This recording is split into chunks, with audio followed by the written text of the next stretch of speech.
It's interesting because I will call myself a Christian anarchist. And I was thinking when I started this podcast, what niche I was going to actually get into. And I fall into a whole bunch of different interests in my life. And so for the audience listening, we sometimes want to put labels on ourselves as to define what kind of anarchist we are, what kind of libertarian we are, right? And we can trace it down from classical liberal to minarchist to anarchist. There's also voluntarist, anarcho-capitalist, and then, of course, Christian anarchist. But I try not to make just exclusively a Christian anarchist show, although it seems that lately I've been talking to people who are in that category. Do you like that term, Christian anarchist? Is that something you've been playing with for a while, or how would you define yourself?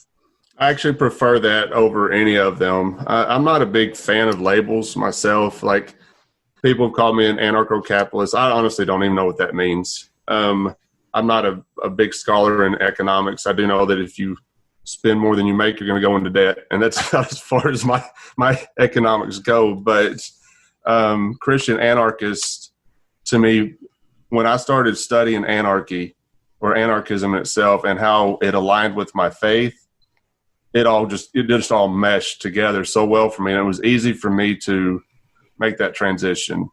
Before, and I don't know if you're familiar with Anarcho-Christian, Stephen, the creator of Anarcho-Christian, they have a Facebook group, and I found them before I found his page or his podcast. And before then, I thought I was by myself. I was understanding anarchism. I was understanding how it aligned with my faith. But when I found them, there's a lot of us out there that I wasn't aware of. And so, yeah, Christian anarchist is the go-to for me. I don't, voluntarists, I like that idea too. But to me, they're one and the same. Voluntary society is what we're seeking. And I don't know. Yeah, Christian anarchist, that's where we're at. I mean, it makes more sense to me as a Christian. Now, we got anarchists that don't believe that we should be ruled by anybody. I mean, yeah, as a Christian, now Jesus is our king. No king but Christ.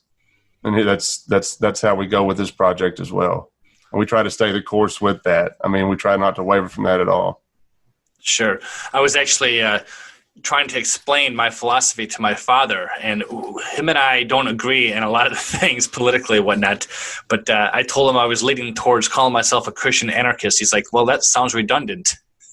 So I think he understood that anarchist really is what Christianity taught, in the scriptures, and that's well. When you understand the actual meaning of anarchism, not what they're portraying it on mainstream media or what government's calling anarchy, but when you actually understand it, I mean, the early church prior to Constantine, and that's a study that I'm starting right now with while work allows, that those guys, those folks were anarchists. They didn't call themselves anarchists, but they were anarchists. I mean, you can go look at the early writings of the early church. Tertullian is one of my favorites, and he was no nonsense about it. About when he would speak to the Romans, he said, "We have no interest in your meetings."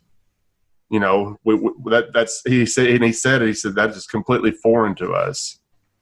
They followed Christ, and they were no nonsense about it. And today's church is vastly different. Mm-hmm. That's one thing we focus on this project. The main goal behind this project is the growing entanglement of the Christian with the state, and it's gotten pretty bad. The way the church today has ingrained with the state, and we're not supposed to be a part of it.